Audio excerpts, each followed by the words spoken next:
KBS 열린 토론.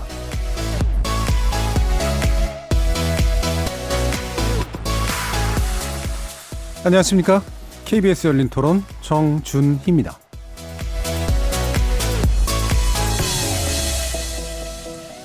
KBS 열린 토론 매주 목요일은 평소 찬반 토론의 형식을 벗어나 봅니다. 여러 분야의 전문가들을 모시고 특정 이슈에 대해서 다각적인 접근법, 시각 등을 교차시켜보는 지적 호기심에 목마른 사람들을 위한 전방위 토크로 70분 채워지고 있습니다. 줄여서 지목전 토크인데요. 매주 1부는 출연자의 픽으로 얘기 나눠보고 있죠. 오늘은 나라를 걱정하는 과학자 이종필 교수가 주제를 골라주셨습니다. 지난달 일인데요. 전남 영광에 있는 한빛 원전 1호기에서 심각한 안전관리 사고가 발생한 일이 있었죠. 이 때문에 원전 안전에 대한 우려가 다시 고개를 들었고, 또 다른 한편에서는 정부의 탈원전 정책을 둘러싼 가짜뉴스가 꼬리를 물기도 했습니다. 지목전 토크 출연자의 픽, 오늘은 한빛 원전 사고를 둘러싼 탈원전 논란, 기승전 탈원전과 에너지 정책이라는 주제로 탈원전의 진정한 의미에 대해 한번 다 같이 이야기 나눠보겠습니다. 이어서 지목전 토크 제작진의 픽은 지난주 말씀드렸듯이 영화평론가인 강유정 교수 모시고 황금 종려상 품은 봉태일, 그리고 영화 기생충이란 주제로 이야기 나눠봅니다. KBS 열린 토론은 여러분과 함께 만듭니다. 청취자분들도 지목전 토크 함께 하시면서 오늘 주제 관련해서 다양한 의견 보내주시기 바랍니다. 토론에 참여하실 수 있는 방법 안내해 드릴 텐데요. 문자로 참여하실 분은 샵 9730 누르시고 의견 남겨주시면 됩니다. 단문은 50원, 장문은 100원의 정보 이용료가 붙습니다. KBS 모바일 콩, 트위터 계정 KBS 오픈을 통해서도 무료로 참여하실 수 있습니다. 청취자 여러분이 KBS 열린 토론의 주인공입니다. 청취자 여러분의 열띤 참여 부탁드립니다.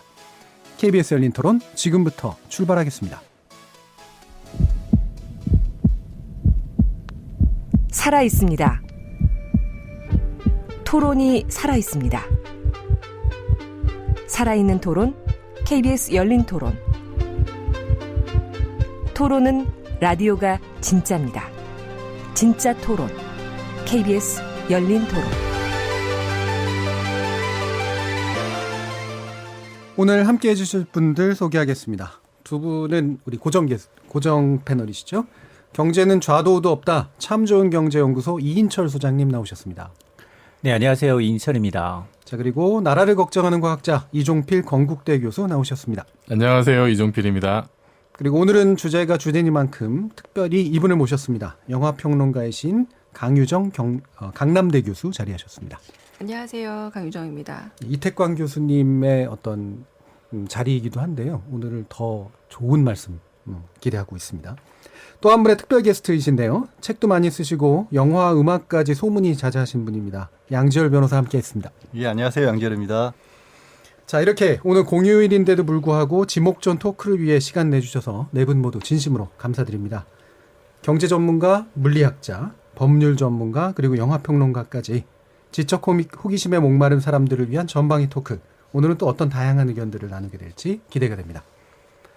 KBS 1 라디오 채널은 유튜브 영상으로도 생중계되고 있습니다. 유튜브에 들어가셔서 KBS 1 라디오를 검색하시면 지금 바로 저희들이 토론하는 모습 지켜보실 수 있습니다. 팟캐스트로도 들으실 수 있고요. 매일 새벽 1시에 재방송도 됩니다. 자, 이렇게 함께할 방법 안내해드렸고요. 지목전 토크 출연자의 픽 지금부터 시작해보겠습니다. KBS 열린 토론. 원자력 위험하다고 생각을 해요. 그게 이제 노출이 되면은 인체에 악영향을 미치는 거기 때문에 빨리 탈원전을 해서 태양력이라든지 풍력이라든지 대체 에너지를 얻어야 되지 않을까라고 생각을 했습니다. 탈원전 가능하면 좋은데 너무 급진적으로 진행을 하는 것 같기도 하고 경제에 미치는 효과를 좀 더 고려한 다음에 추진해도 늦지 않은데 전력 수요를 충당할 만한 어떤 대책이 별로 없는 것 같다. 최근에 있었던 원전 사고가 체르노빌을 연상하게 해서 좀 두려웠던 것 같아요. 잘 관리하고 규정을 강화하면 강화해서 안전성 있게 그리고 지금 이미 구축해 놓은 것에 대해서 무조건 없애고 다른 대안을 찾는 것보다는 관리와 규율의 방안을 강화하는 쪽으로 생각을 하고 있습니다. 멀리 봤을 때 원전은 필요하다. 그리고 우리나라의 국익에 엄청난 도움이 된다. 우리나라 그 원전의 그 기술력이 전문 인력과 지식 모든 자산이 있는데 그걸 일시에 무너뜨리면은 그만큼 손해고. 좀 안전하다고 생각합니다. 다만 폐기물이나 그런 거에 대한 저장, 그다음에 사후 관리 이런 게 좀 걱정이 되죠. 예, 오늘 주제 원전 안전 그리고 탈원전 정책에 관련된 이야기인데요. 이종필 교수님이 선정해 주셨잖아요. 네. 선정해 주신 이유 말씀 주시죠. 지난 5월 10일에 그 이제 영광에 있는 한빛원전 1호기에서 좀 심각한 사고가 생겼는데 이게 사실 그 중요성에 비해서 많이 보도가 좀 안 된 것 같기도 하고 그리고 너무 또 지나친 우려를 하는 그런 의견도 있는 것 같고 이거를 계기로 이제 그 탈원전 관련된 논란도 좀 이상한 방향으로 가는 것 같기도 하고 그래서 이번 기회에 한번 또 여름이 다가오잖아요. 그러면은 그 전력 수요가 급증해서 뭐 전기 요금 이런 얘기도 많이 나오면서 우리 전력 생산하는 뭐 이제 원전 문제 다시 또 관심을 가지게 되는데 그래서 한번 묶어가지고 좀 고민을 해보자 싶어서 이 주제를 고르게 됐습니다. 예. 물리학자시니까 골랐다라고 말하기는 어렵지만 나라를 걱정하시니까 골랐다고는 충분히 얘기할 수 있을 것 같은데요. 이 원전 문제가 저도 참 재밌었던 게 이게 결국은 탈원전 정책이 나온 중요한 이유 중에 하나가 이제 원전이 가지는 안전성에 대한 근본적인 신뢰를 하기 어려운 조건 그리고 한번 뭔가가 사건이 터졌을 때 회복이 불능한 사태가 만들어지는 것 이런 것들에서 출발이 됐는데 지금 그래서 만약에 이 한빛 원전에 관련된 문제가 노출이 되면 야 그래서 탈원전 정책 제대로 좀 해야지 이렇게 돼야 되는 게 일반적인 정상일 것 같은데 탈원전 정책 때문에 외로 안전관리가 소홀해졌다라든가, 그렇죠? 그래서 빨리 뒤집어야 된다라든가, 뭐 이런 식의 이제 얘기들이 나오고 있는 거 좀 신기해요. 어떻게 보세요? 그 굉장히 창의성이 좋으신 것 같더라고요. 어떻게 이런 결론이 나올까 싶은데 우선은 그 한빛 원전에서 어떤 사고가 있었는지 간략하게 좀 정리를 해야 될 것 같아요. 그 한빛 원전이 총 6개 원전이 있어요. 거기 1, 2, 3, 4, 5, 6호기가 있는데 이제 1, 3, 4, 6호기가 정비 중이고 지금 2개 2, 5호기가 이제 운전 중인데 1호기가 상호 운전 시작한 게 86년. 그리고 2025년에 이제 수명 종료합니다. 40년으로 설계 수명이 돼 있어가지고 여기 이제 고리 3, 4호기하고 동일한 노형이라고 하는데요. 이게 이제 그 정비 중이었다가 그 5월 9일 날 이제 재가동 승인이 떨어집니다. 그럼 재가동을 바로 이제 하는 게 아니라 여러 가지 이제 그 안전 실험들을 하게 되는데 그 실험 과정에서 그 좀 그러니까 예상보다 더 높은 출력이 이제 나오게 됐어요. 뜨거워졌다는 얘기죠.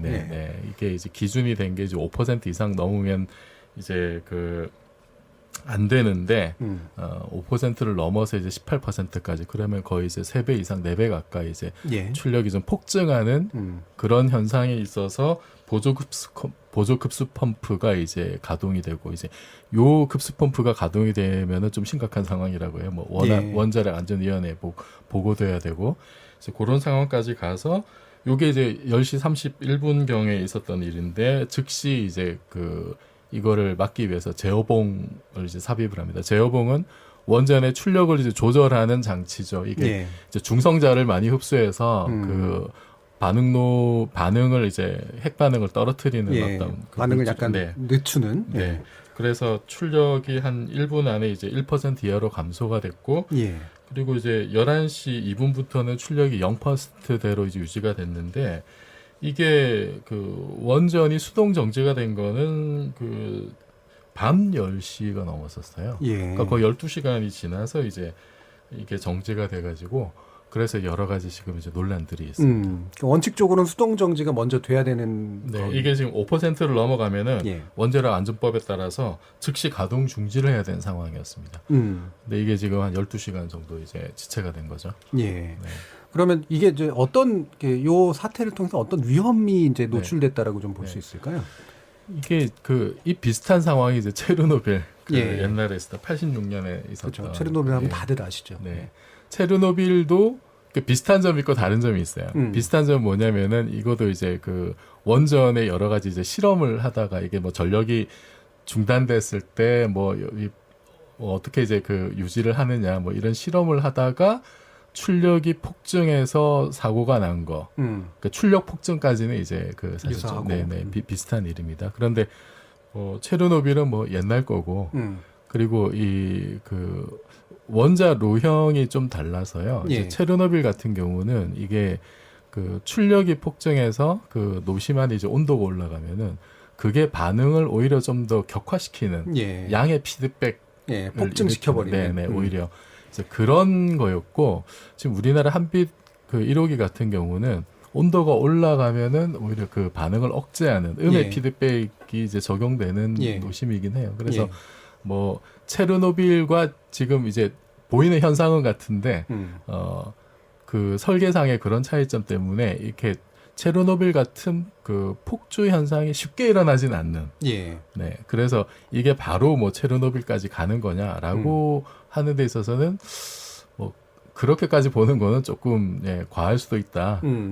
뭐 여러 가지 이제 안전장치들도 있고 뭐 설계상으로 뭐 그 원자로의 특성상 그렇게 쉽게 체르노빌처럼 되지는 않는다라는 거죠. 뭐 그렇다고 해서 그러면 이게 뭐 별 문제가 없느냐라고 하면은 이제 이런 식의 그 저출력 상태에서 실험을 하다가 이렇게 어쨌든 18%까지 이렇게 폭증한 거는 우리나라에서 좀 거의 드문 거의 없었던 일이라서 그리고 지금 그 이게 대처하는 과정에서도 좀 미흡했던 이런 부분들이 있어서 좀 심각하게는 받아들여야 될 문제가 아닐까 싶어요. 그렇죠. 체르노빌처럼 이렇게 안전성이 굉장히 떨어지는 형태의 그 원자로는 아닌데 그래서 동일하게 볼 수는 없지만 일단은 갑자기 폭증하는 그런 사태가 나타났다는 것이 이제 위험의 한 가지고 그거를 제대로 컨트롤하지 못했다라고 하는 것 이게 또 이제 두 번째 위험의 요소가 되겠네요. 그래서 이게 지금 그 특히 이제 제어봉을 이제 관리를 할 때 이때 그 뭐 무면허자가 이거를 이제 관리를 했냐 안 했냐 이게 또 논란이에요. 이게 이제 만약에 이제 그 면허를 가진 분이 관리 감독하에 이게 일이 진행됐으면 상관이 없는데 그게 과연 관리 감독이 잘 됐느냐 뭐 이제 이것도 사실 중요한 문제고. 그렇죠. 이거는 지금 핵심 원전 안전의 이제 핵심이 되는 거니까. 그리고 이게 그 이렇게 18%까지 폭증을 하게 된 게 이 제어봉을 이렇게 들어 올리다가 이게 제어봉에 뭔가 좀 문제가 생겨가지고 요거 이제 테스트를 하다가 어디까지 제어봉을 빼면은 출력이 어느 정도다 요거 이제 예상을 하고 사실 들어 올렸는데 거기 계산 착오가 있었다고 해요. 그래서 미처 예상하지 못한 만큼 이제 그 출력이 폭증을 한 건데 그래서 이게 왜 그러면은 그 계산 착오가 생겼을까? 이런 것도 사실 좀 규명이 돼야 될 것 같고. 그리고 그럼 12시간 동안 또 이제 뭘 했나? 원자력 안전위원회나 뭐 이제 그 이제 원전을 관련 한수원에서 뭘 했나? 이런 것도 어쨌든 뭐 말하자면 인재라고 할 수 있는 거잖아요. 그렇죠. 그래서 원전이 안전하다고 하는데 이렇게 지금 인재들이 겹치고 하면은 예기치 못한 또 일이 생길 수가 있으니까 그런 건 좀 심각한 문제로 좀 따져봐야 될 것 같아요. 좀 저도 그 무면허자 얘기가 좀 나와가지고 이게 이제 어떤 생각이 들어요? 제가 개인적으로 좋아하는 애니메이션이 심슨스라고 하는 애니메이션인데 거기에 이제 가장인 호머 심슨이 원자력 그 컨트롤하는 사람이잖아요. 근데 사실은 자격을 정확히 갖추지 못한 이제 거로 이제 나오고. 장난치고 있는 그런 모습들 이제 수시로 나오고 이제 이러는데 그런 게 약간 오버랩되는 이제 그런 느낌이 좀 있었습니다. 근데 당연한 건 아니지만 사실 이제 흔히 짐작할 수 있는 게 분명히 이제 뭔가가 보고가 안 이루어지고 은폐가 되고 이런 식의 정황들이 이제 있단 말이에요.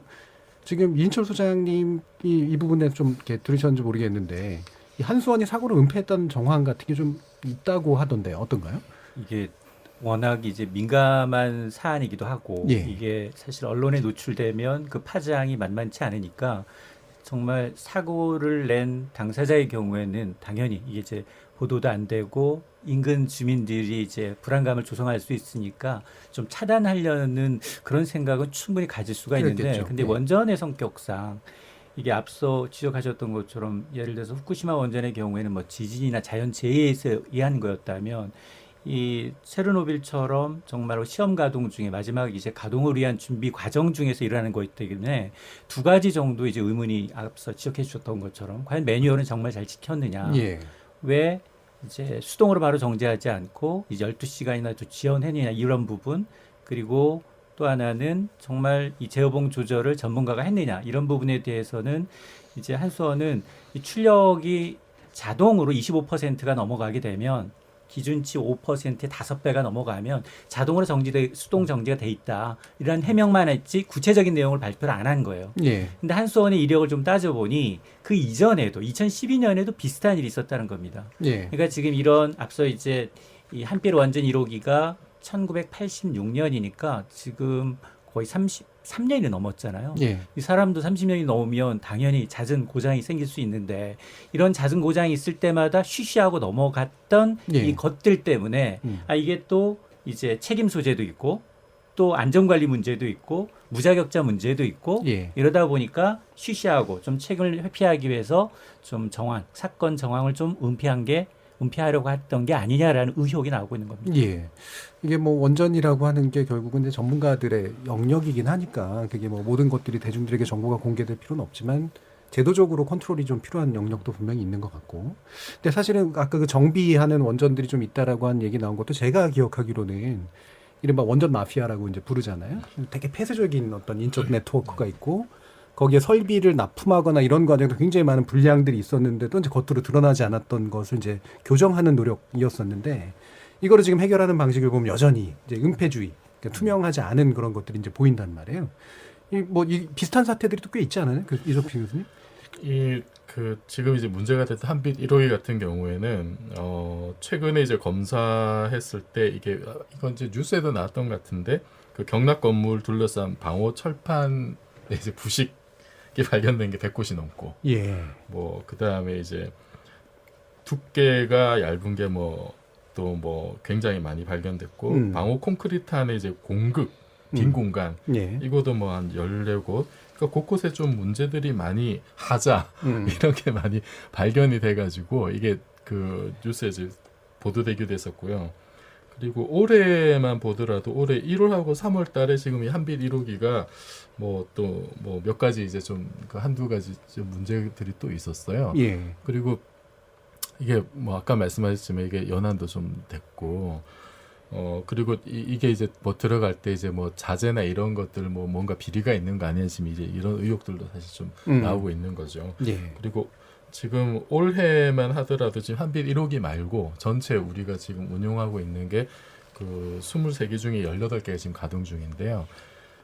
지금 벌써 지금 한 7개, 월성 3호기, 한빛 2호기, 고리 4호기, 한올 6호기 이제 이런 식으로 예. 한 7개 정도에서 계속 크고 작은 사고들이 지금 있어서 물론 이제 저는 그 우리나라의 원자력 그 운용 기술과 우리 원자력 공학자분들의 능력을 믿는데 예. 근데 우리가 원전 관련해서는 아무리 안전을 강조해도 이제 지나치지 그렇죠. 않은 거니까요. 예. 그런 노파심에 좀 더 그 철저한 어떤 그 안전 대비 점검 이런 게 좀 필요하지 않을까. 예. 그러니까 말씀처럼 이게 원전이라고 하는 것이 무서운 게 한 번의 실수가 이제 엄청난 파국을 불러일으키기 때문에 다른 여타 재난하고는 다르게. 그래서 이제 안전 아무리 강조해도 당연히 지나치지가 않는 건데 이 사건들이 나온 것들은 이게 가만히 보면 구석구석 다 문제가 있단 말이에요. 그래서 문제가 다 모아지면 언젠간 터질 것 같은 그런 불안감, 당연히 이런 것들이 생기는데 대중들 같은 경우는 이런 건 이제 어떤 그 집단 기억으로 이제 가지잖아요. 대표로 아까 얘기했던 체르노빌 같은 기억. 그 다음에 이제 미디어에서 묘사되는 방식이 또 재난적으로 이제 아마 많이 다가올 것 같아요. 강희정 교수님 또 오늘 자리에 오셨습니까? 이 원전 재난 관련된 영화가 또 국내도 있었죠. 네, 사실은 2016년 영화 판도라라는 작품에서 예. 이제 누가 봐도 알 수 있는 저기 혹시 그 고리 1호기 얘기하는 거 아니야라는 느낌이 드는 그렇게 예. 나오진 않지만 이제 한반도를 위협하는 원전 사고가 일어났죠. 영화에서 일어났고, 네, 이 영화 속 재난은 거기서 일하는 노동자들의 희생으로 어느 정도 큰 피해 없이 마무리됩니다만 사실 2015년 노벨 문학상 받은 스베틀라나 알렉시에비치라는 작가가 쓴 그 소설이 아니라 일종의 수기죠. 그 체르노빌의 목소리라는 그 말 그대로 체르노빌에서 살았던 혹은 거기서 목숨 잃었던 사람 주변에 있었던 사람들의 목소리를 엄청나게 많이 기록을 해놓은 거였어요. 이제 그걸 보면은 영화에서야 어느 정도 회복이 되고 한두 사람 희생으로 많은 사람들의 피해를 막았지만 우리가 수기로 남아준 이 체르노빌의 목소리를 보면은 그런 문제가 아니라는 것. 그리고 여기서 가장 많이 얘기가 되는 게 뭐였냐면 아무도 몰랐다. 그게 어떤 결과를 가져올지 몰랐고 소방대원들이 무조건 맨몸으로 말 그대로 온도를 식히기 위해서 물을 메고 들어갔다. 그리고 그 사람들이 얼마나 처참하게 죽었는지를 처참하게 써놓은 기록들이 있어요. 아까 이종필 교수님도 말씀하셨지만 이 원자력에 대한 공포가 저도 그래요. 어느 정도 만성적인 위험이 됐다고 해야 될까요? 위험한 걸 느끼기도 하고 위험했다. 그리고 이런 되게 큰 사건이 있었는데 우리가 모르고 있다. 위험하다. 그런데 그냥 만성적인 위험이라고 지나쳐가는 거죠. 그래서 그런 점에서는 조금 이런 어떤 각성이 필요하지 않을까 싶기도 하고 좀 재밌는 거는 그렇다고 이게 또 공포에 이용이 돼서는 안 되는데 또 판도라 영화 같은 경우는 어떤 점에서는 좀 공포를 조장하는 데도 조금 영향을 미치지 않았나 싶기도 합니다. 네. 공포 조장에 어떻게 영향을 미쳤나요? 그러니까 이를테면 무조건 이제 원전이 좋다 나쁘다가 아니라 좀 나중에 좀 가짜 뉴스 제가 얼마 전에도 봤어요. 가령 저는 제가 황당했던 게 이제 문재인 대통령께서 여러 영화들을 보셨잖아요. 그리고 여러 영화들을 보고 거기에 대해서 이제 한마디씩 한 게 굉장히 많습니다. 그런데 이제 판도라라는 영화를 보시고도 그 원전이라는 것에 대한 위험성 우리가 알아야 되고 이런 일들이 현실에 있으면 안 됩니다 정도의 제가 보면 그냥 시민이 할 수 있을 정도의 반응을 보여주셨는데, 근데 어떤 일부 언론사들 사이에서는 일테면 문재인 대통령이 갖고 있는 원전에 대한 생각이 그 영화를 통해서 촉발되었다라는 게 버젓이 판도라 영화 때문에 탈원전 나온 거다 이런 그렇게 아예 버젓이 마치 이런 것 있잖아요. 제가 어렸을 때 뭐 모차르트 나오는 영화를 보고 작곡가가 되기를 꿈꿨어요 정도의 1대1로 이렇게 보시고 그게 이 네티즌들의 익명의 어떤 공간에서 되는 얘기가 아니라 뭐 기명 기사에도 실리는 걸 보고는 이건 좀 너무 또 경강부의 격이 아닌가라는 생각이 들기도 했습니다. 네. 그렇죠. 그런 기사 저 기억이 나는데 그러니까 일국의 한 대통령이 나라의 굉장히 중요한 정책을 결정하는 데 있어서 영화 한 편 보고 눈물을 흘리면서 결정 내렸다라는 식의 되게 좀 단순화하는 그런 문장들이 좀 있었고 사실은 더 중요한 건 이거를 야당의 대표가 이제 당시 전 대표죠. 야당의 대표가 인용하면서 더 그걸 심화시켰잖아요. 그랬다더라. 이런 식의 얘기들을 하면서 결국은 이제 흔히 말하는 이제 가짜 뉴스가 만들어지는 그런 전형적인 사이클인데 일부를 침소봉대하고 침소봉대된 사실을 사실로 만들어내면서 더 큰 어떤 오류들을 이제 빚어내는 그런 식의 고리들도 이제 있었던 것 같아요. 이 영화라는 게 이런 대중적으로 뭔가 굉장히 중요한 이미지를 만드는 역할도 있지만 그거를 좀 책임 있는 자들이 또 잘못 이용하는 이제 그런 부분도 좀 있었던 것 같습니다. 근데 어쨌든 중요한 거는 이 원전 사고가 계속되고 있는 와중에서도 뭔가 이렇게 개선되고 있어 보이지 않는 그런 문제. 이거를 이제 아까 우리 강 교수님도 이 원전에 대한 어떤 공포가 그냥 완전히 내면화되고 일상화되어 있는 이제 그런 상태인 것 같은데 이거를 다른 말로 하면 불감증이기도 하잖아요. 양시열 변호사님 이 불감증의 문제 이게 어떤 문제나 원인이 있다고 보시나요? 글쎄 지금 뭐 지적해 주신 교수님 이종필 교수님 지적해 주신 문제를 들어보면 그동안 대한민국에 있었던 크고 작은 특히 큰 사고들에서 보였던 유형들이 그대로 다 드러나 보여요. 처음에 부실한 시공이 있었고 뭐 원자재 같은 데 문제가 있었고 그런데도 불구하고 관리자도 이걸 제대로 돌봐주지 않았고 그러다가 뭔가 자그마한 전조들이 보이는데 그것들은 다 그대로 은폐를 했다. 이게 뭐 건물이 무너진데도 다 비슷한 뉴스고 결론을 정리하면 이렇게 나오잖아요. 배가 침몰해도 결론을 정리하면 이렇게 나오고. 그런데 왜 원전에 관해서도 이렇게 나올까? 그러니까 그런 일들은 왜 그러면 불감증을 못 느꼈던가? 아니요. 우리도 어느 정도 불안해 하면서도 그냥 설마 하다가 계속 넘어왔거든요. 근데 지금 아니어야 되겠지만 원전도 딱 그런 모양새인데 원전은 더 문제가 다른 종류의 문제점들은 예를 들어서 뭐 건물이 부실하다 그러면 대충 얘기를 하면 뭐 기자분들이 취재할 때도 알아들 수 있게 쉽게 보도도 되고 오늘 이종필 교수님 굉장히 열심히 설명을 잘 풀어서 해주셨는데도 불구하고 들으시는 청취자분들도 알 것도 같고 모를 것도 같고 저도 그랬거든요. 그리고 저도 사실 전공 분야가 아니었어요. 그리고 이거를 또 이 객관적으로 바깥에 있는 사람들이 들어가서 볼 수도 없어요. 그렇죠. 그러니까 누구 뭐 어느 용감한 국회의원이 원자로 보자 하고 들어가면 보면 알 수가 있을까요?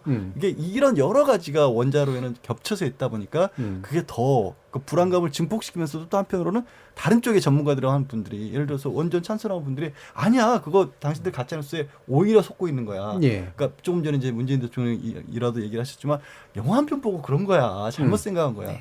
저는 법 쪽에 있는 분들 중에서도요 그 얘기를 진실로 믿고 그 가짜뉴스 진실로 믿고 이 탈원전 관련해서는 이게 직권남용에 해당할 수 있다는 주장을 굉장히 목소리 높게 사는 분들도 법적으로. 법적으로 예. 이게 근거도 없이 그러면 이렇게 대한민국 중요 정책을 바꿔버린 게 아니냐라는 예. 목소리를 사적으로 공적으로 하시는 말씀을 듣고 깜짝 놀랐거든요. 예. 그래서 진짜 그래서 이제 이게 약간 여담이지만 청와대에 있는 분들한테도 한번 여쭤봤어요. 이 탈원전 관련해서 어떻게 결정이 된 거냐니까 전혀 그렇게 된 것은 아니었고 예. 청와대에서 고민했던 부분은 여러 가지 문제점들 안전성의 문제점이 있는데 여러분들이 그걸 지적하죠. 그러면서 왜 해외에 나가서는 수출하려고 하느냐. 예. 이것만을 가장 크게 고민했다는 거예요. 근데 예. 거기에 대한 문재인 대통령이나 주변의 인사들의 딱 결론은 그거예요. 우리나라와 환경이 많이 다른 곳들에 수출하고 있다. 예. 그러니까 대한민국처럼 인구가 밀집되어 있는 곳에 파는 게 아니다. 예. 그러니까 만에 하나지만 만에 하나가 터졌을 경우 우리나라는 극복할 수 없는 정도의 피해를 입을 수밖에 없다. 그 논리를 가지고 밀어붙인 거지 그게 영화 보고 결정된 건 전혀 아니다라는 얘기를 상당히 뭐 이제는 물러나시지만 좀 청와대에서 좀 고위 계신 분들한테 직접 들은 적이 있습니다. 예. 참 이게 그 적정 수준의 투명성이라고 하는 것이 어떤 거여야 하는가에 대해서 많은 이제 고민을 좀 안겨주는데 이제 그러려면 사실은 내용에 대해서도 그래도 우리가 좀 더 정확히 좀 알 필요가 있는 것 같아요. 그래서 탈원전 정책 관련된 좀 몇 가지 팩트 체크라든가 사실 확인들이 좀 필요한 것 같은데 일단 이종필 교수님이 오늘 어쨌든 이 주제를 가져오셨으니까 아까도 이제 우리 모두에서 얘기했던 것처럼 탈원전 정책 때문에 안전에 문제가 생겼다라고 하는 그런 지적의 일말의 합리성이 있다라고 보시나요? 그게 지금 이번에 이제 한빛 원적 같은 경우에 이제 그 6개 중에 4개가 지금 정비를 받고 있고 예. 이런 게 사고가 난 게 뭐 인력 부족 때문이 아니냐 이제 이런 지적들이 나오는데 또 다른 한편에서는 지금 그 우리가 원전 뭐 UAE나 이런 데 수출하고 예. 있잖아요. 그러면 거기 뭐 덩치도 크고 하니까 고급 인력들이 이제 그런데 또 나가게 되면 상대적으로 국내에 남아 있는 여력이 또 이제 부족할 수가 있고. 예. 그래서 이거를 단지 탈원전 때문이다라고 치환하는 거는 직접적인 인과관계가 약하다. 예. 그리고 이제 탈원전 하면은 이제 사람들이 듣게 지금 당장 뭐 원전 몇 기가 가동 중단되고 이제 이렇게 이해를 하고 있는데 전혀 그렇지 않거든요. 지금 고리 1호기가 폐쇄가 됐는데 그게 2015년 박근혜 때고 월성 1호기가 이제 폐쇄 결정된 게 이제 2018년 요게 이제 문재인 정부 때 폐쇄 결정이 이제 그때 내려진 거고 공론화위원회 네. 공론화위원회는 추가를 안 하는 거죠. 신고리 이제 5, 6호기 건설을 계속 할 거냐 말 거냐를 이제 공론화위원회에서 계속 하기로 했죠. 그리고 신고리 4호기는 운영 허가 승인이 났고 오히려 2024년까지는 이 발전 설비로 증가하고 있어요. 예.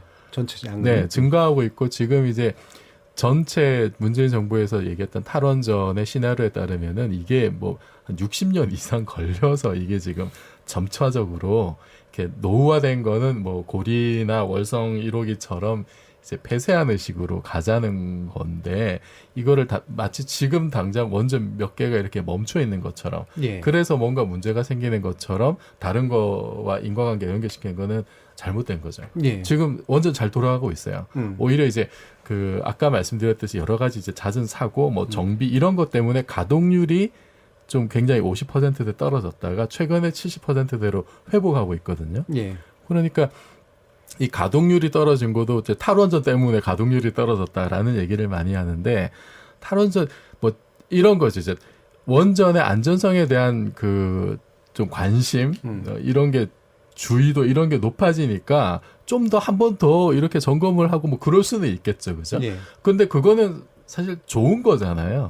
이게 하나라도 더 다시 이제 점검을 하는 건 제 생각에는 뭐 좋은 일인데 이제 그리고 그 부실 시공이나 하자나 이런 거 해서 점검 일수가 많아지고 그래서 가동률이 사실은 떨어진 게 그게 이제 핵심이지 탈원전 정책 때문에 가동률이 떨어진 것도 팩트가 아니에요. 그래서 그거에 기반해서 나오는 여러 가지 논리들 탈원전에서 원전 이 중지되거나 가동이 중지되거나 가동률이 떨어졌기 때문에 이런 일들이 생겼다라고 하는 그 모든 여러 가지 얘기들은 일단 근거가 좀 미약하죠. 그러면 여러분들 보시기에는 어떠세요? 그러니까 그 전문가 입장이 아니시니까 그 국민들의 어떤 시각으로 볼 때 지금 탈원전 정책에 대해서는 물론 이제 찬성과 반대가 충분히 있을 수가 있는데 지금 탈원전 정책의 지향이나 이런 것들을 보면서 나아간다고 했을 때 이게 나의 삶에 분명히 안 좋을 것 같다라든가 지금 현재 뭔가 문제를 일으키고 있는 것 같다라든가 이런 거에 대해서 그냥 솔직한 생각들 한번 들어보고 싶어요. 사실 이게 지금 제 나이를 고려를 해봤을 때도요. 저는 결론을 내릴 수 있는 나이가 아닐 것 같아요. 어떤 말씀이냐면 아까 이 교수님 네. 말씀하신 것처럼 결론을 2060년 정도로 가정을 하고 시작하는 정책이지 않습니까? 예, 예. 그럼 끝날 때쯤 제가 없을 가능성이 더 높지 않을까. 그러니까 언제쯤 없으실까요? 예, 모르겠어요. 그건 뭐 저도 알 수가 없습니다만 그러다 보니까 사실은 그런 장기적인 안목에서 바라보는 정책이고 제가 이 장기적인 안목에서 바라보는 정책이라는 걸 드리는 말씀은 그 사이에 많은 종류의 과학 기술들이 또 발전을 할 거예요. 그러니까 원전이 지금 얘기가 처음 나왔던 이 한비 1호기가 86년이었잖아요. 86년 이후에 우리가 석유와 가스 에너지를 생산하는 기술 자체가 얼마나 많이 달라졌어요. 제가 그때 중학교 고등학교 때는요. 90년대 이후 되면 석유 끊어진다 그랬습니다. 더 이상 생산 안 된다 그랬어요. 근데 지금 석유 안 없어졌거든요. 그러니까 석유만이 아니라 뭐 수소 에너지도 그렇고 대체 에너지 기술도 그렇고 에너지 효율화도 그렇고 굉장히 많은 변수들이 있는 상황에서 이거를 장기적으로 가는 거기 때문에 이 정책 자체도 중간에 얼마든지 바뀔 수 있고 저는 바뀌어야 된다고 보거든요. 그러니까 지금은 가정에는 정책이고 가능하면 원전을 쓰지 않는 쪽으로 국가 흐름을 맞춰가자는 정책인데 지금 좀 전에 지적하신 것처럼 많은 분들이 탈원전 하는 순간 우리 다 원전 놔버린 걸로 생각하고 있거든요. 그리고 그거를 일부에서 정치적인 어떤 프레임으로 이용을 하다 보니까 그걸 국민들의 불안감을 불필요하게 증식시키는 것 같아요. 특히 이제 경제 뭐 이런 거하고 막 연관을 시키다 보니까 그리고 이제 알 수가 없는 게 신기술이라고 해도 올해 이제 가장 뜨거웠던 5G 같은 경우에는 바꾼 사람들이 뭐 야권 중계 속도가 빨라졌어. 전기를 어떤 기술로 해서 공급하는 방법이 없는지는 사람들은 알 수가 없거든요. 그냥 늘 쓰듯이 쓰고 있을 뿐이거든요. 그러니까 그러다 보니까 그 안에서 갑론을박 그리고 가짜뉴스 잘못된 정보들이 너무 오남용되는 사례가 너무 많은 게 이 탈원전 정책인 것 같아요. 예. 이 탈원전 정책이라는 게 제가 알기로는 어쨌든 에너지 소비용 구조를 좀 절감형으로 바꾸는 게 일단 원칙이고, 과도하게 이제 에너지가 자꾸 늘어나니까 수요가. 원전에 대한 의존도를 줄이는 대신에 뭐 재생에너지라든가 이런 거 비중을 좀 높여서 전반적인 포트폴리오를 바꾼다. 뭐 이런 정도의 이야기라고 알고 있고요. 근데 제가 이제 그냥 농담처럼 들은 얘기는 이 해결은 결국 핵융합 쪽에 있는데 그거 나올 때까지 버티면서 기다려야 된다. 뭐 이런 식의 얘기를 하시는 분들도 있어요. 네. 어떠세요? 그 연구 많이 하고 있고 뭐 K스타 이제 이런 걸로 뭐 굉장히 성과를 내고 있긴 한데 뭐 상용화까지는 아직은 좀 이제 좀 기다려야 될 것 같고요. 그 중간에 이제 태양열이나 태양전지 같은 경우도 그 효율이 이제 계속 좋아지고 비용도 떨어지고 있고 지금 최근에 며칠 전이죠. 정부에서 3차 에너지 기본계획 발표한 거 보면은 2040년까지 재생에너지 비율 30%, 35%가 확대하겠다까지. 네, 그 방금 말씀하신 때 에너지 포트폴리오를 지금 바꾸려고 이제 하는 계획들이 나오고 있어요. 그래서 뭐 저는 전반적인 그런 방향은 좀 맞는 것 같은데, 근데 현실적으로 봤을 때 지금 이제 전기는 이게 한번 생산하면 저장이 쉽지가 않아가지고 왜냐면 써야 되거든요. 그렇죠. 그래서 계속 이제 일정한 정도 최소 전력은 생산을 계속 해줘야 되는데 그 이제 기조 발전이라고 기저 전력, 기저 발전이라고 하는데 그거를 지금 석탄하고 원자력이 하고 있거든요. 일단 뭐 어쨌든 뭐 효율이 좀 좋고 뭐 가격도 좀 싸고 이제 이러니까 그걸로 하고 있는데 그러면 이거를 지금 다른 걸로 바꿀 수 있느냐? 이건 또 쉬운 문제는 또 아닐 거고 이거를 뭐 만약에 이제 LNG로 바꾸면은 거기서 유발되는 뭐 미세먼지 문제라든지 이런 것도 쉽지 않은 문제고 비싸고 또. 네, 이거는 그러니까 한 번에 이게 뭐 이제 원전이 위험한 건 저도 이제 위험하다고 생각은 하지만 그렇다고 해서 당장에 뭐 이거를 뭐 바꿀 수 있는 문제인가라고 하는 거는 또 다른 문제일 수가 있어요. 그리고 그 재생 에너지를 정말 2040년까지 30% 이상 확대한다는 게 이게 희망 내지 목표치로 제시를 한 것 같은데 이게 얼마나 현실성이 있느냐도 좀 냉정하게 따져봐야 될 문제고 이거를 좀 너무 이렇게 정략적으로만 보지 말고 저는 이제 우리나라가 어쨌든 에너지를 다 이제 수입을 하고 있잖아요. 그래서 좀 전체적인 어떤 에너지 소비 구조 이런 거를 좀 바꾸는 어떤 그런 계획까지 포함을 해서 좀 이걸 봐야 되지 않을까. 인천수 소장님, 우리가 흔히 일반적으로 느낄 수 있는 게 전기 값이잖아요. 우리나라가 물론 전기가 좀 싼 나라긴 한 거로 알고 있는데 최근 한전 적자 문제가 굉장히 많아졌어요. 이게 이제 탈원전 정책 때문에 이제 직접적으로 일어났던 안 좋은 일 중에 하나다. 또 이런 주장은 어떻게 봐야 되나요? 맞습니다. 일단은 그 이분법적인 걸 좀 경계해야 돼요. 예. 그러니까 친원전하면 난 보수고 이 사람은 보수고 그렇죠. 탈원전하면 진보고 이게 너무 이렇게 좀 틀에 박힌 걸로 이제 국민들을 호도하고 있는 부분이 분명히 있습니다. 정치색을 빼고 경제적인 측면만 들여다보면 사실 그 지금 현재 에너지 단가만을 따져보면 2018년 기준 원전을 통한 단가 1kW의 전기를 생산하는데 한 66원 정도 들어요. 예. 그리고 석탄이 한 90원, 그리고 LNG 정말 우리가 원하는 천연가스의 경우에는 120원 넘게 듭니다. 예. 그러니까 당연히 한전은 기업인데 공기업이긴 하지만 에너지를 수입해다가 다시 우리 이제 재판매하는 구조다 보니 뭐 원자력 비중이 높으면 지금처럼 좀 저렴하게 쓸 수 있지만 이런 게 친재생 에너지 쪽으로 가면 당연히 이제 원가가 높아질 수 있는 구조입니다. 그런데 여기서 문제점이 뭐냐? 앞서 지적했었던 것처럼 그러면 그런 이 원전 이용률이 높았을 때, 그러니까 지난해 이제 각가지 이제 유지보수 기간 동안 50%대로 떨어졌다가 올해 또 70%로 높아졌는데, 그러면 올해는 높아졌으니까 당연히 한국전력의 적자폭이 줄거나 흑자 전환해야 되는데, 그렇죠. 이건 어떻게 설명할 거냐 이런 문제가 생기거든요. 근데 이거는 그러니까 반드시 탈원전 정책이 한전의 적자에 필수 불가결은 아니다. 일정 부분 영향을 미친 건 맞지만 환율 그리고 국제 유가, 에너지 도입 단가가 올라가면 어쩔 수 없습니다. 도입 단가고 수입 단가가 높아지는데 아무리 뭐 원전 비중을 높인다 하더라도 이제 올라갈 수밖에 없고, 그리고 또 여기에는 불편한 진실 하나 깔려 있어요. 우리나라가 전 세계에서 그 선진국들 가운데는 이 에너지 전기 단가가 굉장히 낮습니다. 일단 일본이 우리보다 한 2배 정도 돼요. 우리는 1kW당 한 뭐 125원 정도에 이제 쓰고 있다면 일본이 200원, 240원 가까이 되고요. 그리고 미국은 지금 산유국이에요. 석유도 많이 매장돼 있지만 셰일가스가 풍부한 나라입니다. 여기도 우리보다 높습니다. 140원 이상이에요. 그러면 이게 지금 매 정부마다 이게 요금 올리는 걸 꺼려왔어요. 우리는 지금 원가 이하로 쓰고 있는 데가 많아요. 사실 지금 이제 기존에 이제 우리가 오일 쇼크 당시에 1974년이었거든요. 당시에 이제 그 가정용에만 이렇게 누진제를 적용하는 이유가 2가지예요. 하나는 야, 기름 한 방울 안 나오는 나라에서 기름 좀 아껴 써보자. 에너지를 절약을 유도해보자라는 측면이 하나가 있었고, 또 하나는 사회적 취약계층을 어떻게 보호할 거냐예요. 그래서 처음에는 6단계에서 요금 최하 최고 격차가 11배가 넘었습니다.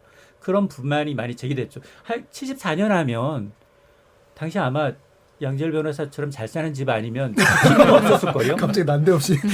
이건 저 가짜뉴스입니다. TV도 없었어요. 당시에 초등학교에서는 아마 손들라 그랬어요. TV 있는 집, 전화기 있는 집, 하물며 오디오 있는 집, 전화 들려고 했던 그런 시절이었거든요. TV는 동네 하나에 그러니까 모아서 봤던, 반에서 한두 명이 있었던 그런 당시예요. 그래서 아마 당시에는 에어컨이 있다라고 생각을 못한 거죠. 거기 포함이 되지도 않았고. 근데 지금 보게 되면 아마 에어컨뿐만이 아니라 1인 한 가구당 아마 콘센트를 보시면은 이게 휴대폰 충전기, 배터리 충전기 뭐부터 시작을 해가지고 가습기 24시간 해야 되는 것들이 너무 많아요. 그러니까 사용량이 점점 늘어날 수밖에 없는 구조인데, 근데 정부 요금은 정권의 입맛에 따라 늘 묶어놔요. 그러니까 정상적으로 이게 올려야 되는데 올리지 못하는 거예요. 이게 사실 지금 안전과 그리고 안전하면서도 전기를 적게 먹는 그런 방법은 없습니다. 그렇죠. 안전성이 답보되려면 우리가 제값을 치러야 돼요.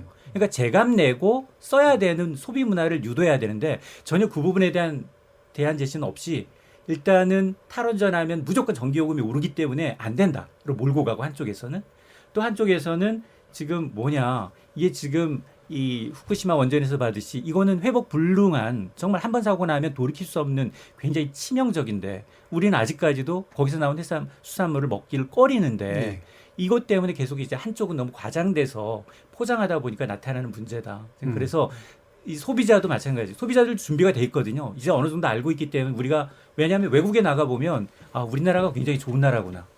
교통비 굉장히 저렴하고요. 그렇죠. 그 전기, 물 생각해 보면 우리가 상대적으로 굉장히 싸게 사고 있는 거거든요. 예. 이런 부분에 대한 이제 홍보가 좀 필요합니다. 예. 그게 이제 사실 뭐 공기업 체제이기 때문에 또 가능한 또 사회적인 복지이기도 합니다만 말씀처럼 에너지를 무작정 이제 자꾸만 쓰는 구조로 가는 거랑 그다음에 무조건 싸게 또 쓰고 싶어하는 그런 마음이랑 이 두 가지가 또 같이 또 해결돼야 될 그런 문제인 것 같습니다. 자 그러면 지금부터 우리 토크가 전반기 토크가 진행되는 동안 보내주신 청취자분들의 의견 한번 또 들어봐야 될 텐데요. 정의진 문자캐스터. 네, 안녕하십니까. 문자캐스터 정의진입니다. 한빛 원전 사고를 둘러싼 탈원전 논란, 기승전 탈원전과 에너지 정책이란 주제로 청취자 여러분이 보내주신 문자 소개해드리겠습니다. 네, 먼저 유튜브로 의견 주신 탕탕이 낙지님. 물리학 교수님, 나름 시사에 맞는 주제를 갖고 오신 듯 하네요. 그리고 열린 토론 오늘 주제에 영화평론가께서 나오시는 것도 긍정적으로 보입니다. 문화적 식견이 플러스 되는 것 같습니다. 해주셨고요. 콩 아이디 3562님. 우리나라는 불행하게도 안전 불감증이 만연해 있습니다. 원전에서 이런 사고들이 안 일어난다는 보장이 없습니다. 원전에서 만에 하나 사고가 생기면 정말 큰 재앙입니다. 원전 감시는 3중, 4중으로 감시하고 점검해야 합니다. 콩 아이디 2240님. 원전은 위험하다고 생각합니다. 체르노빌의 사례가 대표적이라고 봅니다. 수천 년이 지나도 복구가 안 된다고 합니다. 라고 보내주셨고요. 휴대전화 뒷자리 2932신 청취자분. 탈원전은 궁극적으로 맞는 방향이라고 생각합니다. 인류를 위해 차근차근 밟아가야 하는 길 아닐까요? 그리고 지금 정부의 정책은 그 첫 단추라고 봅니다.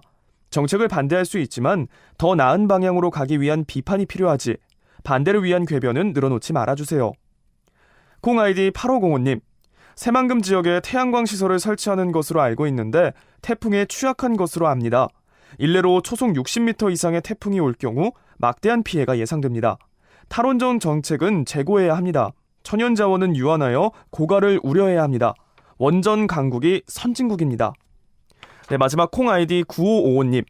탈원전을 논하기 전에 국민들이 전기를 아껴 쓰는 습관부터 들였으면 합니다. 그리고 수력, 화력, 원자력 등 각 발전소마다 그에 맞는 안전조치를 강구하는 것이 중요하다고 봅니다. 네, KBS 열린 토론. 지금 방송을 듣고 계신 청취자 모두가 시민 농객입니다. 문자는 샵 9730번으로 참여하실 수 있고요. 단문은 50원, 장문은 100원의 정보 이용료가 붙습니다. KBS 콩, 트위터 계정 KBS 오픈을 통해서도 무료로 참여하실 수 있습니다. 청취자 여러분들의 날카로운 시선과 의견 기다립니다. 지금까지 문자캐스터 정의진이었습니다. 청취자들의 직접 참여로 이루어지는 KBS 열린 토론. 다양한 의견 받아봤습니다. 지난달 발생했던 한빛 원전 사고를 통해서 원전 안전 문제 그리고 정부의 탈원전 에너지 전환 정책에 관련된 문제 이를 둘러싼 가짜뉴스 문제까지 진목전 토크 출연자의 픽에서 함께 얘기 나눠봤습니다. 여러분께서는 KBS 열린 토론과 함께하고 계십니다.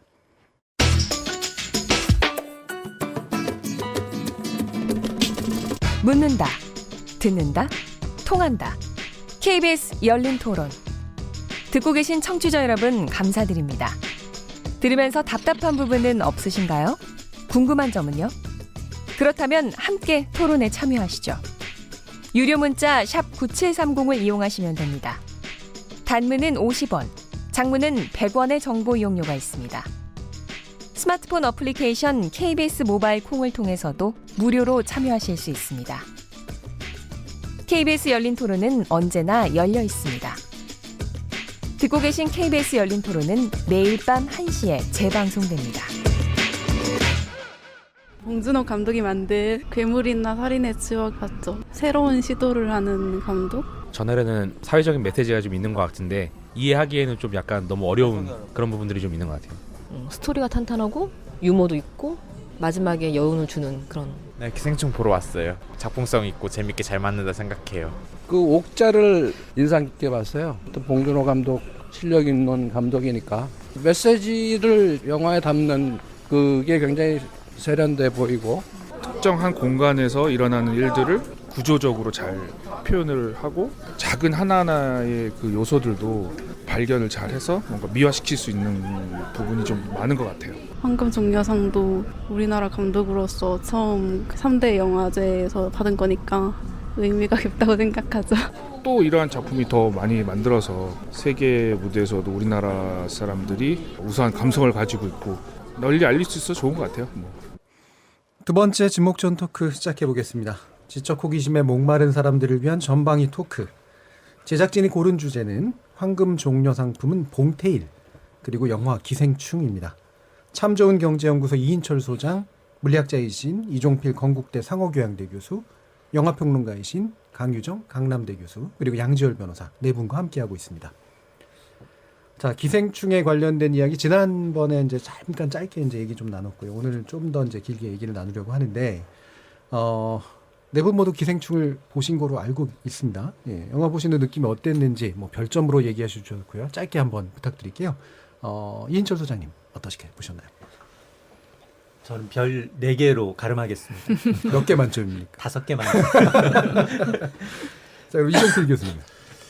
저는 조던필 감독 겟아웃을 찍었던 그분의 이제 그 최근 영화 어스가 생각이 났고 또 옛날에 봤던 신문 기사 중에 그 이제 우리 사회 보이지 않는 빈곤 뭐 이제 고시촌이라든지 이제 그 기사도 생각이 났어요. 보이지 않는 우리 사회의 한 면을 보여줬구나.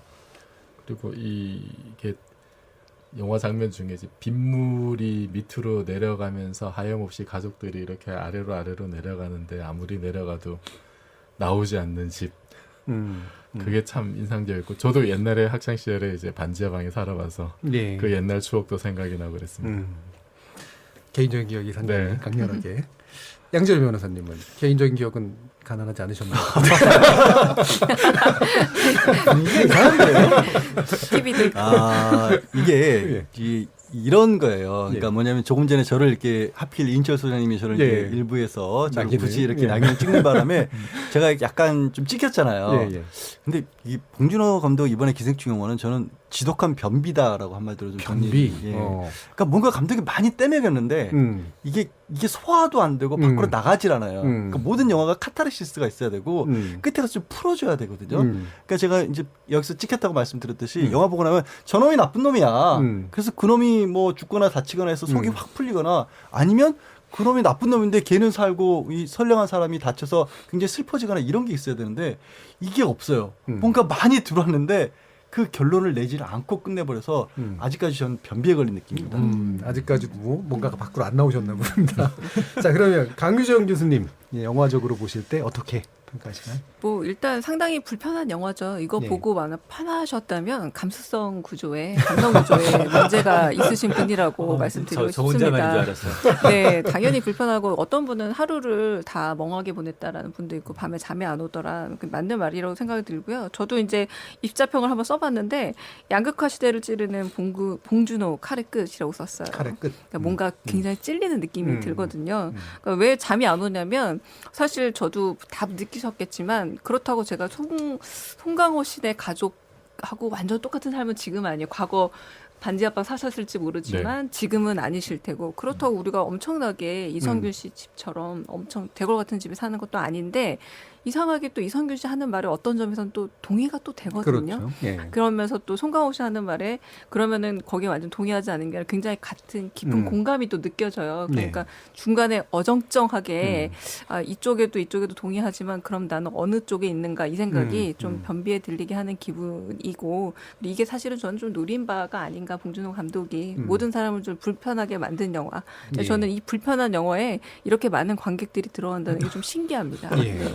그래서 그 불편한 영화인데 많은 관객들이 들어오고 있는 건 이게 이른바 황금종려상이라고 하는 것의 후광 효과냐 아니면은 아까도 이제 청취자분이 얘기하신 것처럼 이제 봉준호라는 브랜드냐 또는 뭐 여러 가지 뭐 나름이 가지고 있는 어떤 영화적 우수성 내지 상업적인 어떤 탁월성 뭐 이런 것에 의한 것이냐 뭐 여러 가지 이제 이유들이 있을 것 같아요.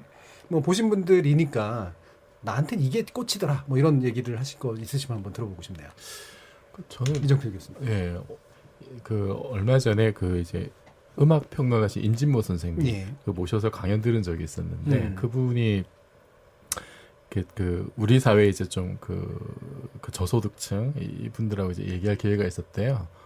근데 뭐 이런저런 얘기하다가 이제 그분들이 뭐 이제 좀 저소득층이긴 하지만은 이제 뭐 교육도 받으시고 뭐 사회대한 인식도 많으신 분인데 이런저런 얘기하다가 만약에 이제 뭐 이제 북핵 문제 막 이런 걸로 이제 위기가 생겨 전쟁 나니 안 나니 이런 때였는데 그러더래요. 만약에 전쟁 나면 난 칼 들고 압구정 가서 뭐 다 한번 쓸어버리고 부자들 한번. 네네네. 그런 얘기를 듣고 그분이 이제 굉장히 놀라셨대요. 예. 저 영화 보면서 이제 그 생각이 나는 거예요. 이게 표면적으로 보면 이제 저도 이제 불편한 이유가 표면적으로는 이성균 가족이 뭔가 잘못하는 게 없어요, 사실은. 그죠? 그 송강호 가족 내가 사실 여러 가지 이제 뭐 문서 위조에서부터 온갖 예 이제 끔찍한 뭐 이제 뭐 그런 뭐 잘못을 굳이 얘기하자면 저지르는데 이성균 가족이 한 거는 그냥 뭐 모욕감을 준 정도.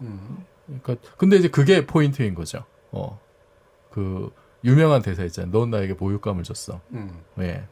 근데 이게 지금 우리 사회가 어떤 그 양극화의 정도가 어느 정도냐면은 정말 인간의 최소한의 존엄성을 포기해야만 생존이 가능한 어떤 경우에는 그렇게 내모는 상황이지 않은가. 그러면은 그것이 아까 말씀드렸듯이 보이지 않는 우리 사회 그늘 그게 이제 영화에서도 여러 형태로 이제 드러나 있죠. 보이지 않는 어떤 여러 그 구석들을 그게 저는 인상적이었고 그거를 그냥 거기 살지 않는 다른 사람의 그러니까 반지하에 살지 않는 내지 지상에 사는 그런 사람들의 시각으로는 이해가 안 될 수가 있다. 라는 생각이 들어요. 이종필 교수님 모욕감 느끼셨어요? 저는 좀 느꼈어요. 네. 여전히 예전에 유년의 기억이 아니 근데 그것과는 조금 다른 여러 가지 이제 우리가 그게 확대되면 갑질인 거죠, 갑질. 그런 갑질과 그것의 크고 작은 모욕감은 사실 많이 느끼고 살죠. 근데 재밌는 게 저는 이 모욕감을 느끼는 계층이 오히려 아주 극빈층이 아닐 것 같다라는 거예요. 그럴 수 있죠. 그리고 그 제가 이제 무슨 얘기를 하다가 이제 제자 중에 이제 대학원 제자 중에 인도에서 온 학생, 중국에서 온 학생이 있어요. 인도나 중국은 이 양극화라는 게 정말 세계적으로 아주 역사적으로 또 굉장히 긴 나라잖아요. 또 신분격차라는 게 여전히 남아있기도 하고. 근데 어떤 점에서 이 양극화 문제를 굉장히 우리 사회에서 더 좀 아주 진하게 그리고 좀 더 분명하게 느끼고 있는 점이 그 사다리가 정말 끊어졌다라는 거. 그런 어떤 그 좌절감 같은 것 때문에 훨씬 더 강하게 느낄 텐데 어떤 점에서는 봉준호 감독이 그럼으로 인해서 되게 많은 사람들이 송강호 가족에게 이를테면 극빈층 가족이 훨씬 더 공감을 하고 있는 지금 이 상황을 잘 묘파해냈기 때문에 많은 분들이 거기에 공감하는 게 아닌가 싶기도 합니다. 저는 대사 중에 뭐 스포일까지는 아니니까 이 정도 대사는 해도 될 텐데 기억에 남는 대사가 돈이 다릅니다. 그러니까 돈을 가지고 있으면 모든 것이 다 밝고 맑게 펴진다라는 대사고 이 영화 불편한 것 중에 하나가 아까 잠깐 얘기하신 것처럼 엄청 부잣집이 나오는데 그 부자가 나쁜 사람으로 그려지지 않거든요. 물론 기분 나쁘게 하는 묘소는 있지만 선해 보이죠. 뭐 사기를 쳐서 돈을 벌었다는 것도 아니고 뭐 특히 뭐 누구를 억압하지도 않고 심지어 어리숙하게 막 당하기도 하고 그러잖아요. 그런데 그게 구조적인 문제점들을 안고 있다라는 그런 부분이 있고 근데 이 한국 사회의 양극화의 특성 중에 하나가 또 영화에 담겨 있다고 보는데 아까 인도나 중국이나 미국 같은데 뭐 거기도 빈부격차 있죠. 근데 대한민국은 그렇게 빈부격차를 느끼는 사람이 밀접하게 같은 생활 공간에서 살 수밖에 없는 구조예요. 이 영화 같은 경우는 아주 극단화시켜서 공간 피해를 해놓지만 사실 뭐 중국, 인도 이런 데는 아예 사는 장소가 다릅니다. 구역이 달라요. 마주칠 일도 별로 없어요. 근데 우리는 늘 같이 해요. 그리고 이 영화에서 지하철이 묘하게 등장을 하는데 이거를 저는 어떻게 해석을 해야 될지 이것도 스포일이 되는지 모르겠지만 지하철 냄새라는 얘기를 하면서 거기가 싫다는 얘기를 하잖아요. 근데 아직도 대한민국에서는 지하철이 뚫려있는 곳은 비싼 곳입니다. 그런데 그 영화에서는 어느 순간부터 지하철조차도 또 누군가는 이게 냄새나서 그 대사가 나오잖아요. 타본 지도 오래돼서 무슨 말인지도 모르겠다. 이게 우리 사회가 그만큼 구조도 복잡해지면서 어떤 격차라는 것도 굉장히 더 커지고 있다는 것도 상징적으로 한마디씩 들어있거든요. 그런 많은 것들이 들어있는데 아까 말씀드렸다시피 본 감독이 치사하게 소화를 안 시켜주시다. 그냥 던져주시고 말아버렸어요. 이인철 선생님은 어떻게 느끼셨어요? 저는 사실은 봉준호 감독님이 이제 제작한 영화 가운데 이 설국열차를 너무 좋아했고 그다음에 SF적인 요소 여기도 마찬가지로 이제 양극화가 이제 이면에 깔려 있어서 야 우리나라에 저런 영화를 만들 수 있는 맨파워가 되네. 굉장히 기술도 굉장히 발전됐네. 뭐 헐리우드급과 것과 비교해서 견주어도 손색이 없네 이런 느낌을 확 받았는데 이 영화 딱 보고서는 이게 정말 호불호가 엇갈릴 수밖에 없구나. 저는 아까 모욕감을 줬는데 그게 살인을 정당화할 정도일까? 저 개인적으로는 그 때문에 굉장히 보고 난 다음에 찝찝했어요. 그래서 이걸 두 번 다시 보라 그러면 좀 안 볼 것 같아요. 저는 저 개인적으로는. 이성균 쪽이시네요. 그렇습니다. 그래서 저는 정확하게 그 중간 정도 지하철역에서 중간 정도에 있는데 어쨌든 그러나 이제 영화의 그 숨은 갖가지음이 앞서 말씀해주셨던 것처럼 굉장히 좀 디테일하고 그다음에 본감독스러운 면이 이제 드러나는 부분 그걸 또 깨알같이 찾아내고 해석하는 부분을 좋아하시는 분들은 굉장히 좀 매력적으로 빠져들 수밖에 없구나. 이거는 인정을 합니다. 예. 저희 스포일러 얘기 조금 하고 넘어가야 될 것 같아요. 그렇죠. 지금 다들 엄청 조심하시면서 네.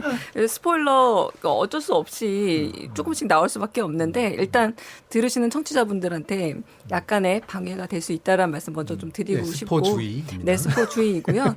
본 감독도 어디까지 얘기를 했냐면 두 남매가 집에 들어간 순간 이후부터 말하지 말아달라는 거예요. 근데 사실 그건 불가능하다고 보고요.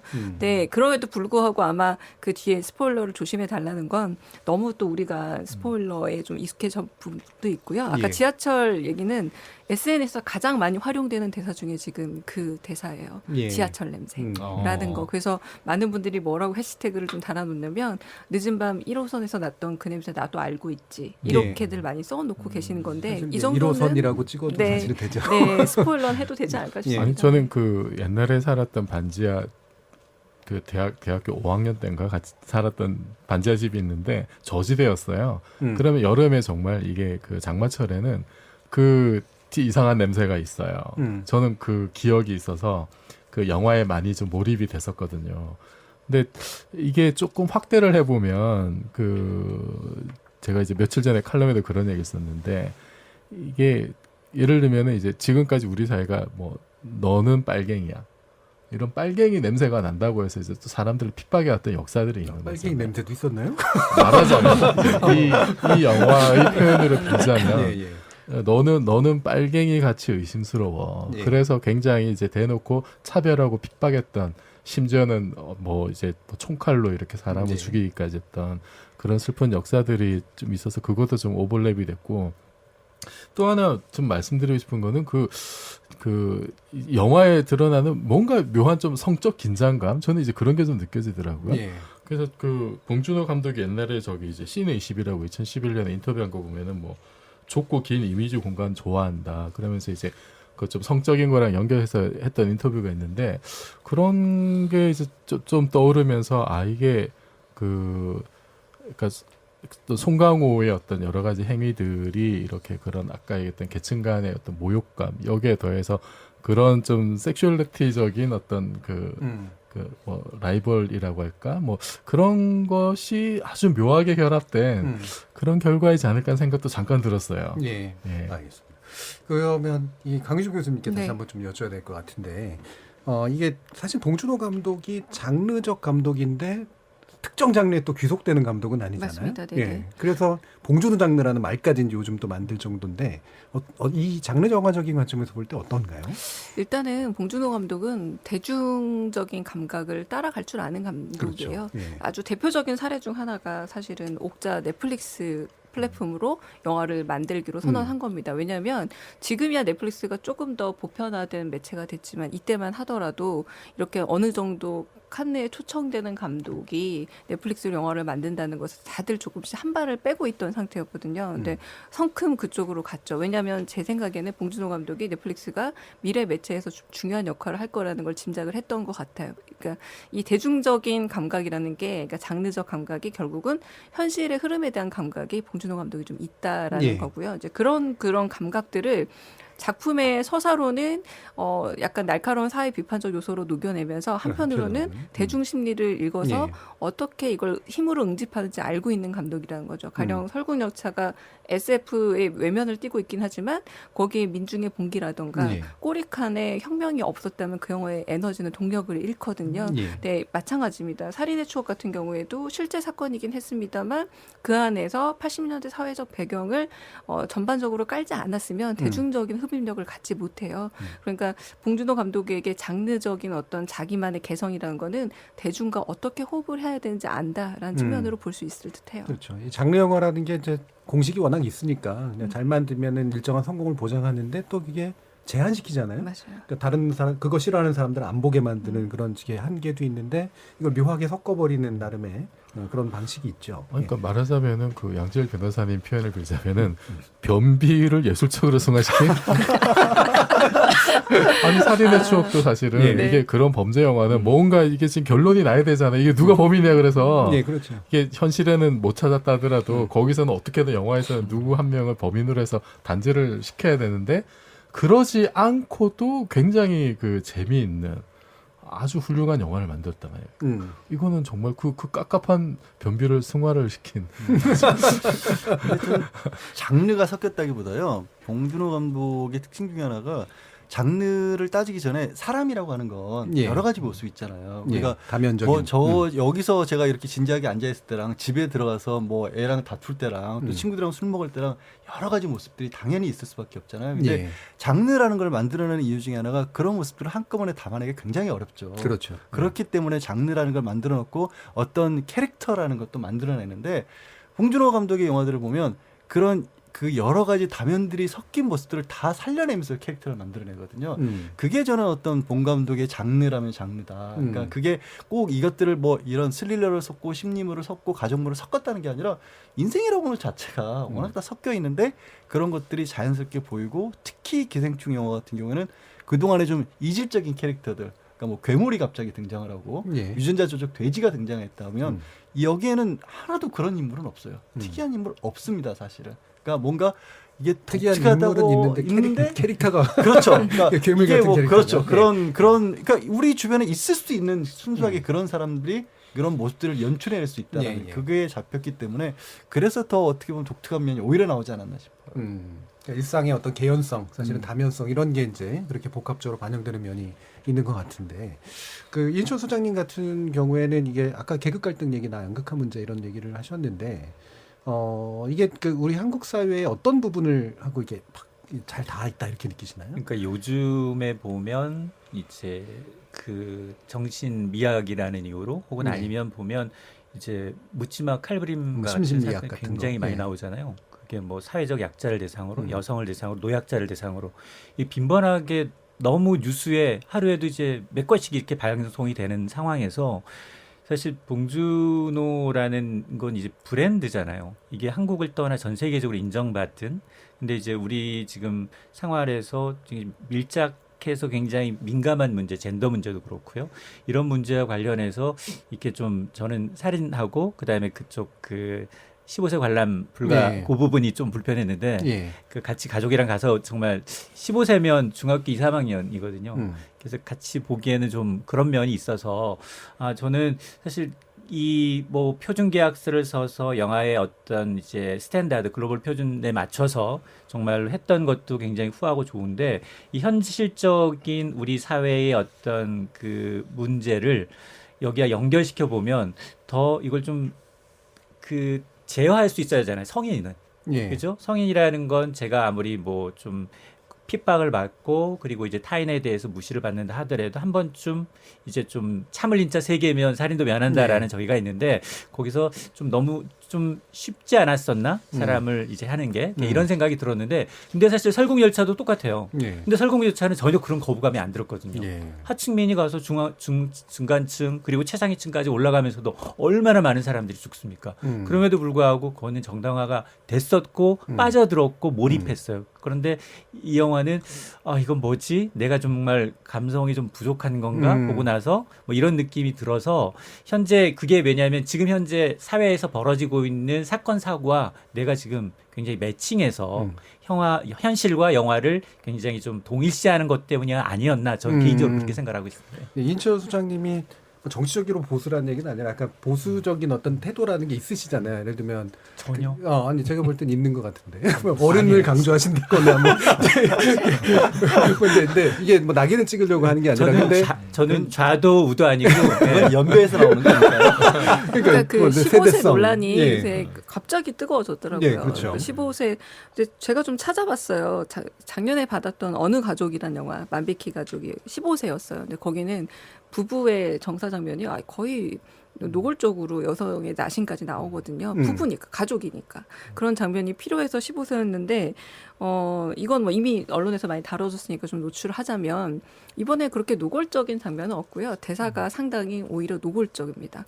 대사가 좀 희한하죠. 희한한 대사들을 주고받는데 그건 정상적이지 않아 보이는 것 같아요. 그래서 그런 부분에서 마지막 황제도 상당히 성적으로 굉장히 좀 상징이 많은데 12세였어요. 네. 그런 걸 생각해 보면 15세가 절대 과하지 않은데 요즘에 15세 이상을 가족 영화라고 생각하는 건 좀 오류라고 봐요. 15세 넘은 아이들은 너희들끼리 보고 그렇죠. 그리고 부부끼리 보고 이게 15세 관람가지 15세 관람가가 가족 영화는 아닌 듯합니다. 그래서 저도 아이랑은 안 봤습니다. 우리나라 15세를 너무 좀 무시하는 게 아닐까 생각도 잠깐 들었고요. 저는 그 봉준호 감독 영화를 보면서 좋았던 게 뭐냐면은 그런 어떤 시대 모순을 담을 때 그게 어떤 뭐 영화가 됐든 소설이 됐든 이게 소재주의로 빠질 가능성이 많거든요.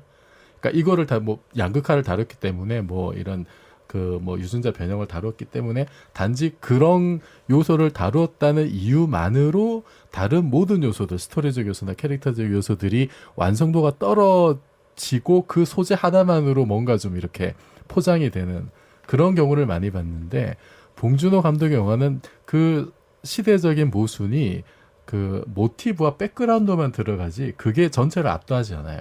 압도하지 않는데 그게 이제 바닥에 깔려 있으면서 거기서 나오는 여러 가지 현실적이고 개연성 높은 스토리를 굉장히 또 발랄하게 푼다는 거. 저는 그게 봉준호 감독의 참 천재적인 어떤 그 능력이 아닐까 싶어요. 자, 두 번째 이 지목전 토크 또 흥미로운 이야기들도 많이 나왔는데요. 여기 관련해서도 청취자분들의 의견 어떨지 한번 간단히 들어볼게요. 정의진 문자캐스터 연결합니다. 네, 문자캐스터 정의진입니다. 청취자 여러분이 보내주신 문자 소개해드리겠습니다. 네, 먼저 유튜브로 의견 주신 권은경 청취자님, 정준희 교수님 라디오 진행하시는군요. 대박, 이제 알았네요. 그리고 양변님도 나오셨네요. 반갑습니다 해주셨고요. 유튜브로 의견 주신 사일런트 아웃사이더님, 저는 스포일러가 의미 없는 영화라고 봅니다. 내용을 알고 보면 더 좋을 수도 있습니다. 아니, 알고 보면 더 재밌습니다. 콩 아이디 양종숙님, 저희 아이가 고2인데요. 이 영화를 본 후 잠도 안 오고 악몽을 꿨다고 합니다. 영화의 파워가 장난이 아니네요. 콩 아이디 스텔로 시작하는 청취자분, 그렇게 유혈이 낭자하게 사람을 마구잡이로 죽여야 했는지 봉 감독에게 묻고 싶습니다 라고 보내주셨네요. 네, KBS 열린 토론, 지금까지 문자캐스터 정의진이었습니다. 예, 청취자 여러분께서 보내신 문자 가운데 약간의 스포일러가 들어있었던 것 같습니다. 예, 모두가 이렇게 이런 스포일을 걱정할 정도로 관심을 받고 있는 그런 영화고 아마 다들 기다려서 또 이런 연휴 기간 동안 아마 또 많이들 보실 것 같은데요. 여러 가지 사회상을 담고 또 우리 한국 사회 여러 가지 문제들에 대해서 많은 발언들을 담고 있는, 그래서 또 더 많은 사회적 이야기들을 이끌어내고 있는 영화에 대해서 한번 또 이야기를 나눠봤습니다. KBS 열린 토론, 오늘의 두 번째 지목전 토크, 황금 종려 상품은 봉태일, 그리고 영화 기생충이란 주제로 함께 이야기 나눠봤습니다. KBS 열린 토론 매주 목요일은 지적 호기심에 목마른 사람들이 한 전방위 토크, 줄여서 지목전 토크로 만나고 있는데요.